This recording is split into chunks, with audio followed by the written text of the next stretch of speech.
যদি এই ছেলে কোনোদিন বড় হইয়া বলে আমার বাবা টাকার জন্য বিনা চিকিৎসায় মারা গেছে, এবার তোমরা আসো বাংলাদেশ, আমার কাছ থেকে 30 লক্ষ টাকা নিয়ে যাও আর আমার বাবাকে ফিরে দাও। আপনারা কি দিতে পারবেন আমাকে? আপনারা আমার দিতে পারবেন না? প্রত্যেকটা মানুষ কান্না করতেছে, প্রত্যেকটা মানুষ কান্না করতেছে।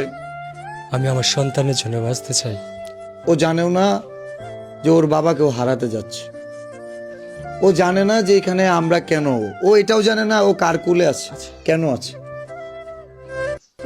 সে এক সময় জানবে যে তার বাবার পাশে পুরো দেশের কন্টেন্ট ক্রিয়েটর, পুরো দেশের মানুষ, প্রবাসীরা দাঁড়াইছিল এবং তার চিকিৎসা খরচ হয়েছিল, এটা জানবে। যদি তার হায়াত শেষও হয়ে যায়, জানবে চেষ্টা করছিল বাংলাদেশের মানুষ, পুরো বাংলাদেশের মানুষ তার বাবার পাশে দাঁড়াইছিল। বলতে পারবে আমার বাবা একজন ভালো মানুষ ছিল, পুরো দেশের মানুষ আমার বাবাকে ভালোবাসতো।